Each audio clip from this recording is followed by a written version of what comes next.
Today on Supernormalized, I'm talking with Jenna Harrison. She's a lady of a path that was, first of all, caught up in regular business structures and busyness and craziness that we all get whipped up into. Then she found her new way into a new life, which allowed her to have more freedom and a taste of change that enabled her to actually take that understanding and then gift that to others. This show's about that change. And if you stay all the way to the end, she also teaches you a nice way to get in touch with your intuition, which is really good. She does actually target women as a part of her process of the uncommon way, but there's a lot of nuggets in here for everyone. So please enjoy the show.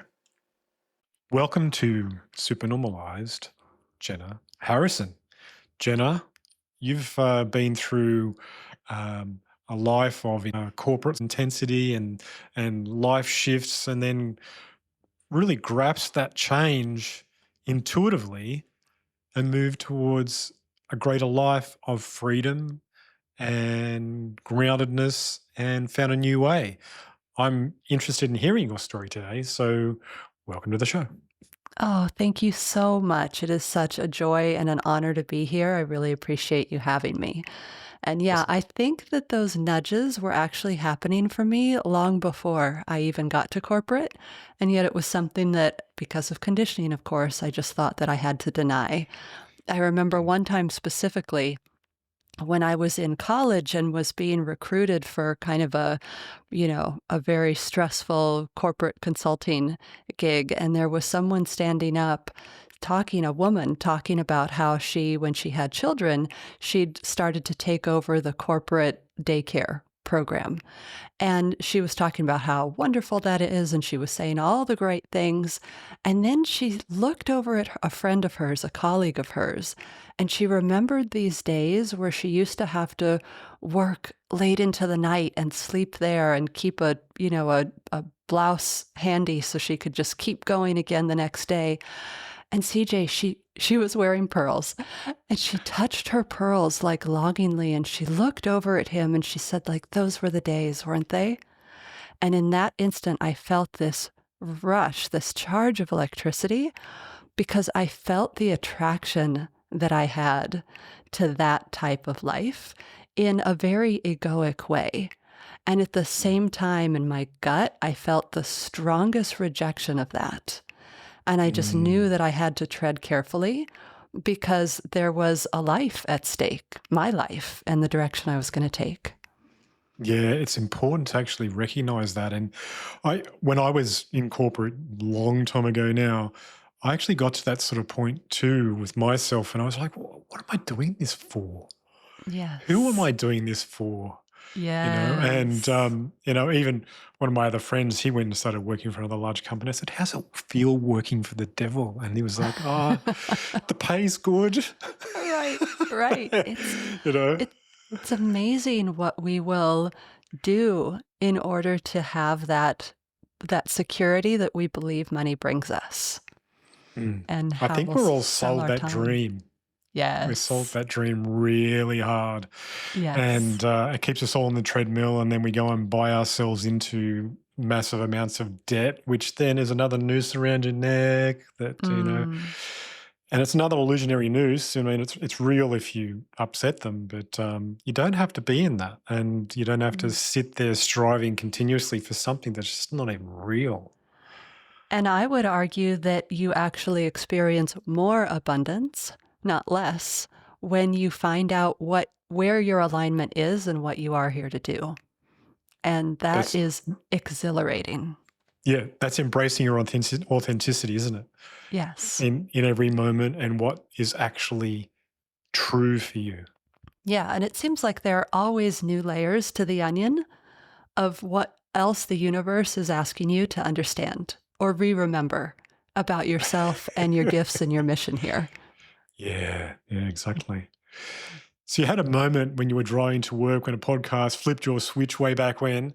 What exactly hit you about that interviewer's vibe? What was who was being interviewed at the time, and what was said that just made you go, "Oh, this has got to change." Well, actually, it was an interview. Krista Tippett was one of the early podcasters. She was a reporter for NPR here in the States, the National Public Radio. And she created a podcast that was all about spirituality. And it was sort of a departure in that day, and I just was instantly fascinated by it. And she was interviewing somebody who had found their calling in life. At that point, I had been struggling for almost 2 decades at that point, trying to understand what it was that I really wanted to do with my life, what I was really here to do. I felt, multi-passionate before that was a word.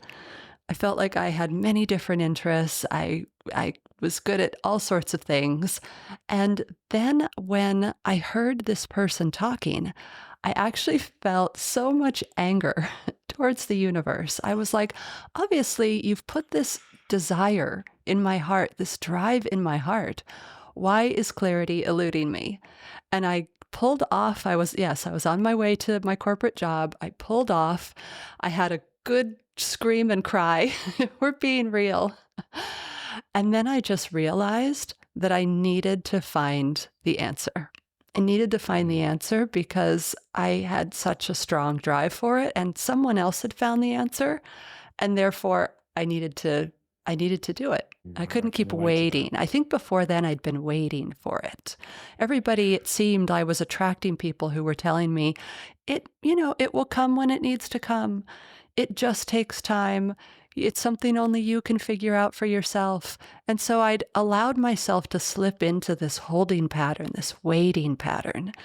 And I hear that a lot now, actually, from clients and new people I speak with, because the world is in tumult, because it's such a difficult time, because things are so busy.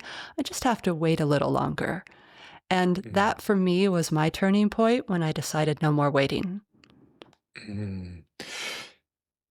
I'm thinking back for myself when I was going through that sort of similar change. I had this, like many people saying to me, that you're going to find your life purpose, and I'm actually having, at the stage of this, I'm hearing all this, I'm thinking, oh, that's all really good, but I'm looking at all the people around me and I'm having envy for the lifestyles they're leading and what they're doing, and I'm thinking, how did they discover that?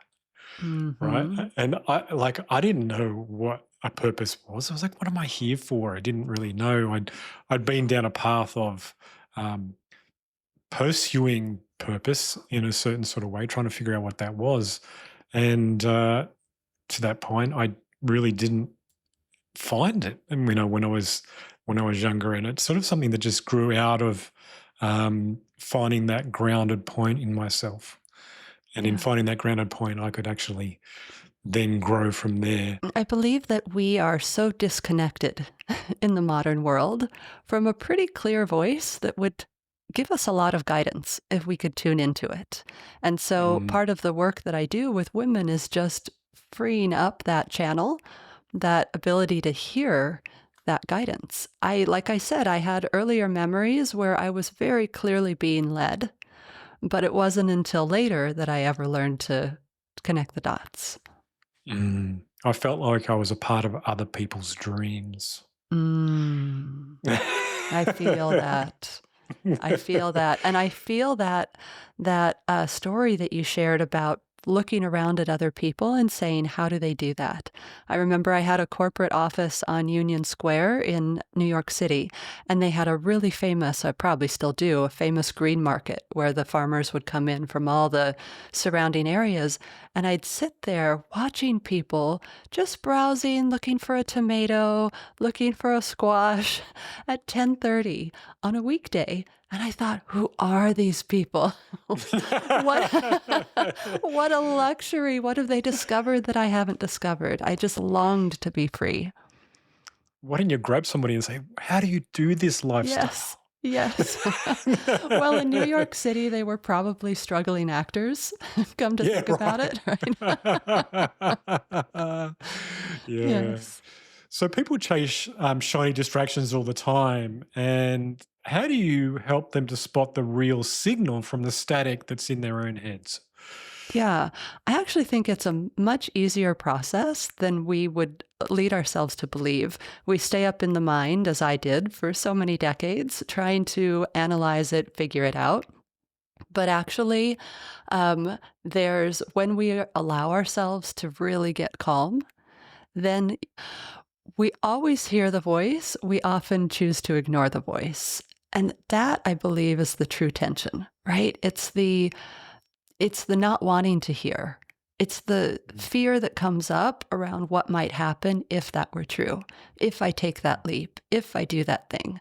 And for a lot of my clients, they're working really hard on their businesses. They have their own businesses, and they're really afraid of whatever is being, maybe scaling back the time that they spend in the office, or they're really afraid of what it would mean to maybe they've been behind the scenes in their business and now they're about to step forth and kind of take a front and center stage in order to create more visibility for the work that they're doing.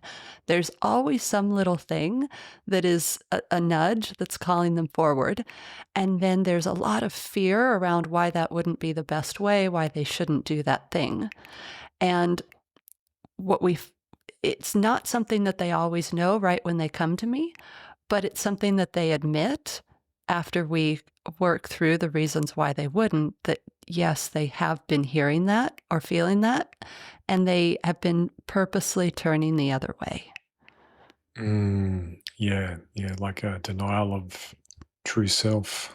Yes. Yes. So I'm Mm, really thankful that I do have things to offer women that they feel will satisfy the logical brain, right? They'll say, well, I do need to work less so that fill in the blank, right? So that they yeah, can write their right. book, so that they can do the thing.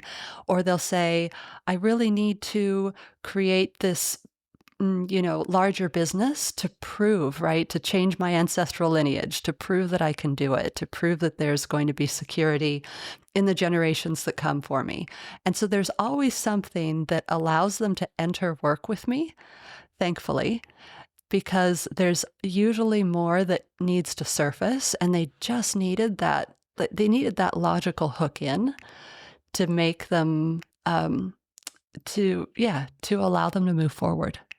Mm. Sometimes doubt can creep in during those hard, big shifts. What daily ritual do you recommend for people that keep them locked into? What a beautiful question. Thank you for that.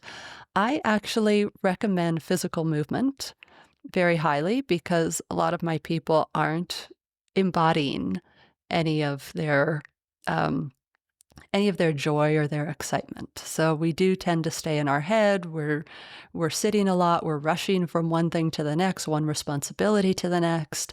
Maybe you're working and then you're rushing to pick up your child, but then you're also rushing off to go do something else or to meet up with somebody, and then you're rushing to do the next thing.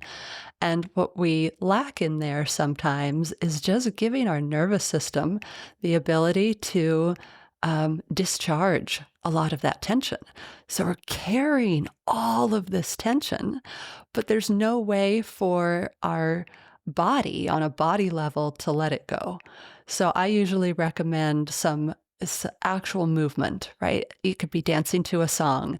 Some of my people, they will just go, one found that what worked for her was making a really silly sound just to break herself out of the routine and then just kind of shake her body. So she'd go, "Blah, blah, blah, blah." And it A would make her pattern laugh break. every time because it was so Yeah, silly, right? But that's you cool. need something. Some people will jog in place. Some will do, 3 minutes of jumping jacks or squats or something, just some movement before you kind of center yourself, before you Mm, take that look for that calm. Because it's interesting. I don't know if this is true actually, but I this is what I heard when I was doing a yoga teacher training 10 or 15 years ago, which is that the Ashtanga branch of yoga was actually developed to help young princes focus on their spiritual work and their learning work. So it's a very energetic form of yoga with all sorts of interesting animal poses. And that was really what needed to happen so that they could quiet their bodies and quiet their minds. And I Mm. believe that nowadays, that was true for active young boys. But now we're all so spun up that we're basically active young boys. We have that same we have that Yeah. same physiology that really needs to be discharged. So I Yeah. think that's the one piece of advice I would give someone is just don't try and stay in your head, discharge some of that tension, and then listen. Yeah. Sometimes people have to step in at the tension though because they've got to actually attend to things. Yeah, So, true. yeah, one time I just want to talk about this idea of being pulled in opposite directions. How do people weigh kid time, for example, and cash flow without one of them winning out? Oh, such a great question. One of the things that I teach is that time does not create our results. And this is a bit of a mind bender, right? We think that in order for more cash flow, we need to put in more hours. And that is actually conditioned hogwash. Totally. Not necessarily true at all. And so we create um, this tension in our mind around the supposed benefits and payoffs, and we think that that's the only way to do it. And my true deep work with women is to help them really stretch into what's possible, right? Mm. Into maybe that thing that they thought couldn't be that good actually could be that good. And it can become very exhilarating when you start to realize that maybe value is created by something else entirely. Maybe there's something else that creates the value than how many hours I put in. And when I can tap into that, I don't need to put in the hours. I can put in the hours if I want to, but I don't necessarily need to. And sometimes I have people say to me, but I don't know what I would do with the extra time. I don't want to just watch Netflix or something, right? The brain always goes to like the worst case scenario, which is that, of course, they're going to turn into a lazy sloth and they'll never do anything productive with their lives. But the truth is that sometimes all of that striving and working and hustling, like I said, has quieted the inner voice, but it's also quieted our channel with desire. And they've lost touch with really figuring out what they desire, what they want to do, because our work is wonderful and I love my work, but I've also, over time, thank goodness, come to love my life. And there's so many things that fill me up that I love to do in life. And I like to think of it as like a beautiful little tasting plate in front of you, and you get to sample some of this and sample some of that. And some of this may be your work, and some of this may be true connection with friends, and some of this may be hiking out in nature, right? But we never want to. We want to be able to see that whole tasting plate because there are some delicious items on it. How do you help people to step sideways from the success dream into a more healthy, balanced life where they can understand what their desires are and pursue them? That's a great question. I think I'm going to actually twist it a little bit Yeah. because, to be quite honest, I do not help them step away from the success dream. Oh, okay. Yeah, I yeah. very much help them increase what they thought success was. So, because we Oh, are able to tune in on what actually creates abundance for them, what actually creates value in their business, they're able to create more wealth, not less. And often for a lot of people, that is their first definition of success, right? Is the mm, wealth, is the security. But typically, when people start to realize that what they thought was impossible is actually possible, that they can create wealth in this way, that it could be easy, then the sky becomes the limit. They're like, mm. what else might I be able to do? And that's when my clients end up losing the weight or getting back into some exercise regime or becoming champion pickleball players or whatever floats their boat. Sometimes they move cities, right? They decide they want to live overseas. all of a sudden, all these things that just seem like dreams become actually very accessible to them. And Mm. they're just going to reverse engineer it and make it happen. So I would say that when they look back on what their definition of success was, it's far more limited than they expected. Mm. Yeah, often people see success as massive volumes of wealth, but then when you drill down into it, it's not the wealth that they're after, that's the freedom that the wealth gives. And they Yes. don't realize they already have it. Yes. Yes. Yes, absolutely. It is also a reorientation to what really works for you. My Mm. site is called The Uncommon Way. And so it's about what actually is it that you truly want, right? And what is it that you truly are here to bring? And what is the way for you to accomplish that? Because I have some clients that create their abundance in one ways, others that create them in other ways. There's no cookie cutter formula. And the ride of our life is really figuring that out for ourselves. Where does it flow? Where are we in our zone of genius? What is it that we have to offer to the world?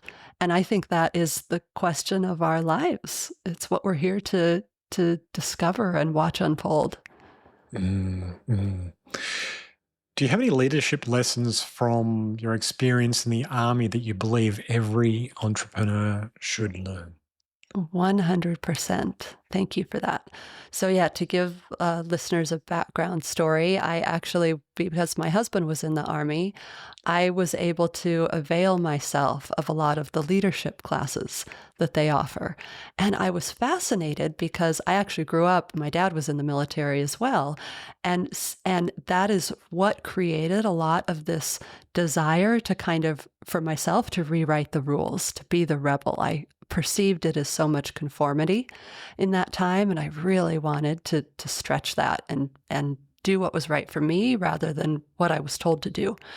Excuse me. But when I married back into it, ironically enough, and I went to start taking these classes, I thought at the time, I was very curious with the question, how do they take these disadvantaged, often inner city youths, and what they put them through boot camp or something, and then they come out on the other side as U.S. soldiers? What is that? What kind of voodoo? What kind of brainwashing? Right? What it must be must be fear-based tactics. Something must be going on. But when I actually started to understand the philosophy and go into the learnings that the senior leaders were being taught, I realized that it was actually about identity.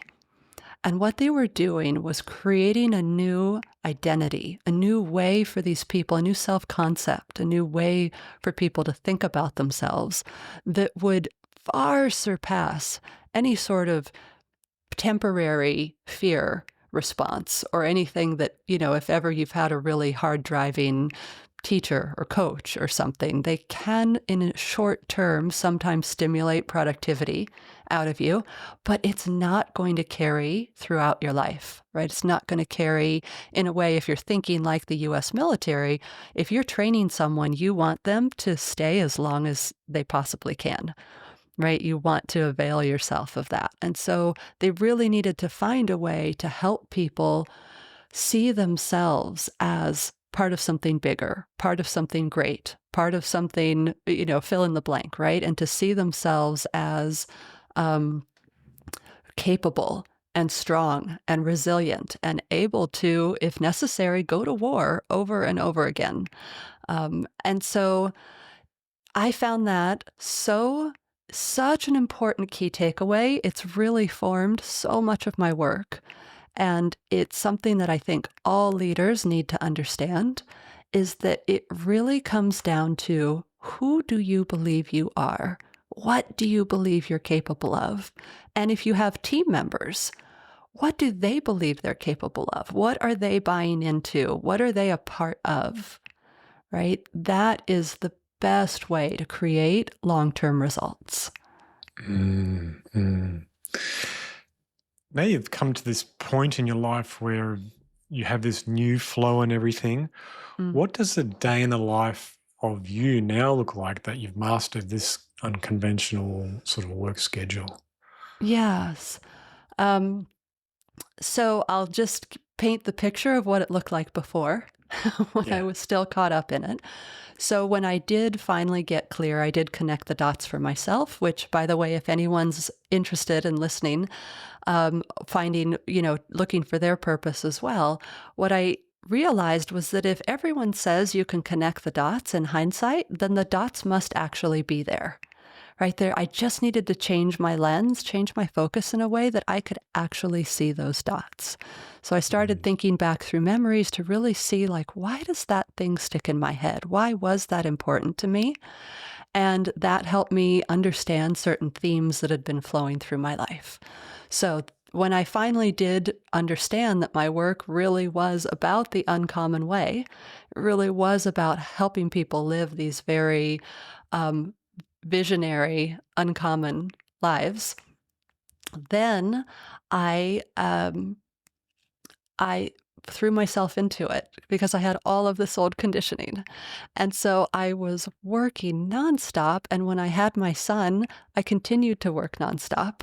And I, for 2 years, worked nap time and evenings while being a stay at home mom and nursing and doing all the things without a day off. The only time I would take off was one night a week to watch a movie with my husband, but only because I felt so guilty for being a bad wife, right? I was trying to perform in all of these areas, right? I had to be a good enough wife. I had to be a good enough mom. I had to be a good enough business person. I had to, all the stories. I had so many, and I was so bone tired.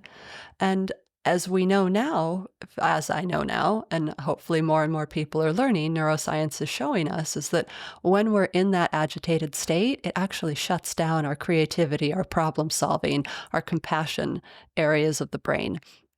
And so I was not a happy person. I wasn't really a nice person. I was, snapping at people. I feel a lot of guilt about those early years of my son's life because everything was so stressful to me. And when I was able to realize that I wanted a different way and start working towards that, I, of course, did everything I could. I did the therapy, I did the coaching, I did the energy work, I did everything to try and understand how I could unwind these systems from my body. But what it looks like now is I've been able to move the family to Spain. My husband retired early. We live of what we call a blue zone lifestyle. If you're familiar with these pockets of the earth where they tend to live longer, we rarely get in the car. We walk everywhere. We live on hills. We have very strong social connections. We have a wonderful, supportive school for my son, and um, it looks like choice. That's what it looks like. It looks like being able to decide. I actually lived in Spain when I was younger, so that was my first taste of this different way of thinking. And there was a man who had been very famous in France. He'd been a journalist, a professor. He was very much a Renaissance person, but he had decided to drop out and live on this little island where I was living.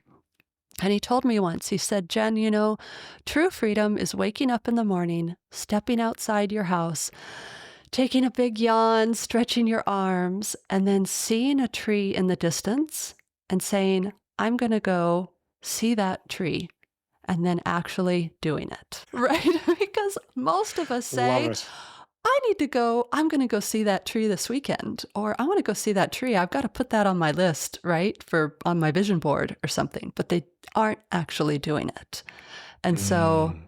to me, true freedom and true agency is about choice. Yeah, that's powerful. I mean, most of us would put off the seeing of the tree just to our holidays. Yes. It's like, with these dream holiday destinations, and we put that off to like one time of the year. Like, why is that? Why is that normal? It's crazy. Yes, yes, Yeah, yes, yeah. yes. And typically my clients, when they come, they admit, I mean, it's not even an admission, it's just something that they have been working towards, but in a roundabout way that actually is, hurting them more than it's helping them. But they do want it all. Yes, they want the successful business, but they also want to be great moms. They also really want to have time off just to breathe and maybe go to a yoga class or to meet friends for lunch. And they also want to be pursuing different things that really light them up. And that is Mm, the dream, right? To yeah. really have it all. Yeah, for sure. For sure. Freedom is the ultimate goal, I think.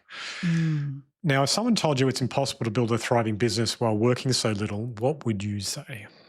I have heard it before from every industry and from every person. It's so beautiful because I'll have people say to me, well, that's something maybe you can do when you have a team, but I'm a solopreneur, so I couldn't do that.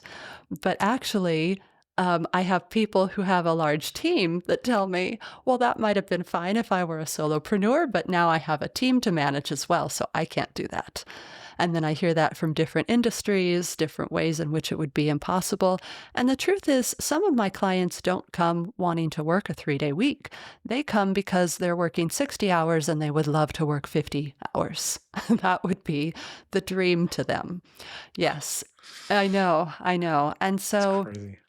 it isn't necessarily about the 3-day work week. That's actually a metaphor.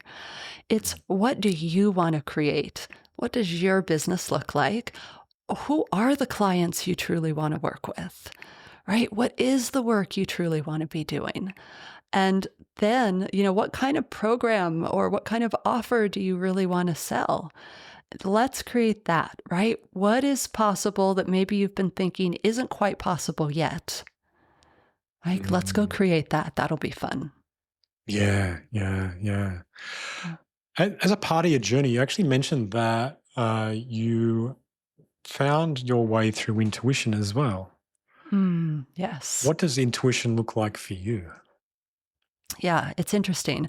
For me, intuition looks there are two varieties of it. One is the quick little spark of knowing, and the other is the deeper understanding of my next steps. So for instance, sometimes the quick little spark of knowing is spot on. It is the thing that says, "Let me go reach out to some Australian podcasters and start spreading my message there." Right? And Yeah, that's cool. really fun and always a kick in the pants, as we say in the States. Always, a good time. But then sometimes that little thing is actually good for one moment or two moments, but then it's not something I'm actually going to continue. And that's really when I want to tune in to the um, it, more of a gut feeling that tells me, even though this seems difficult, this is the way forward, right? Or even though, for instance, moving here to Spain, oh my gosh, so challenging. I told my assistant, yeah, I'll probably be offline for a few weeks or so while we get ourselves settled, but then, I'll be back up as normal. And actually, that process was more like a year of getting settled Whoa. here. It was so, so challenging. Um, Mm, but it's that for me, that intuition is it's like a dual flavor, and the one that really gives me my long-term direction is that uh, grounded, quiet knowing. how do people access that? Well, they start by doing some exercise to really release the nervousness in the body. I consider it static, right? You need to release the static so that you can tune in to the radio. And so when there's so much static around, you can't really tune into the radio. When I, for instance, take people on retreats and we spend a day or two shedding a lot of that static, there are no issues hearing their intuition. But for those of us who are in the daily life, which I understand, I was there too, I actually started practicing with very, very small things. Do I want to eat Mexican or do I want to eat Italian? And I would tune in to my body, right, for the answer. And I would invariably feel a charge, an interest in one more than the other, right? But I would make sure it wasn't about which one is closest, which one makes more sense, which one will my son actually eat the food. It was like, which one am I called to? Now, that wasn't always what I chose. That's a lot of things. People are like, oh, but if I start hearing my intuition, it's going to tell me to do all these risky things. I don't want that to happen. You don't need that at all. You just need the awareness. You are always a being of pure choice. You can always choose what you want, right? But start allowing at least the intuition to speak to you, because if you keep ignoring it, it's not going to talk much. Yeah. It's something that you have to exercise and then Yes. recognize through that exercise. I think of it as, because I'm a woman, of course, I think of it as the shy, quiet girl in class, whom I was. I was that girl. And I think of like slowly lifting my hand, right? And if a teacher would see that and would call on me, I would be empowered to lift my hand more often and say, give my opinion or give my point of view. But if I didn't, then I would start to not raise my hand as high, not raise my hand as high, so that it just became easier not to speak out because I didn't think anyone was really going to listen. Mm. Who is your target main audience for the Uncommon Way process? It is women that have service-based businesses, typically. So they have, it's not a brick and mortar store, although I have had clients that have come to me and said, I know you coach typically people with service-based businesses, but can you help me out too? And then I'm happy if they're really enthusiastic and drawn to the work. Of course, there's some reason that we're connecting. But typically it's with women who have this ability to move wherever they want or live however they want. And maybe they're underutilizing it. And they are really, first of all, they really do want to connect their work to some sort of meaning in their life. They believe in what they're doing. This isn't just kind of the job that, is makes the most sense right now for their family, right? For some reason. Like, for instance, when I was a military spouse and we were living in other countries, in Germany and Japan, I wasn't allowed to work there on the economy. The spouses aren't. And so there are a lot of people that start up a business, not because they feel like it's their calling, but because it just is, the time and the place to do it. But my people really do want to create some sort of impact, to follow, to find their best, truest expression in the world, right? To leave a legacy of some sort. And then they're also very smart, ambitious women, but they're just no longer willing to compromise on that ambition by saying that I, for instance, can't have a life, or that I can't grow that big, or that I can't, whatever the thing is that might be told to them, or that they might be even wrestling with in their own psyche. And so they do have this calling to create a very uncommon life, something that they're often not witnessing around them, and yet they can't deny the call within themselves. Sounds like it could be a book. Yes. Well, who knows? We'll keep touching. Maybe a few years from now. Yeah. I could see it on Amazon, The Uncommon Way. Yeah.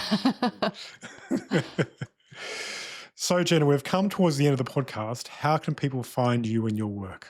Yes, you can find me at The Uncommon Way. It's so easy because it's everywhere. Come to my website, The Uncommon Way. Come to my podcast, The Uncommon Way.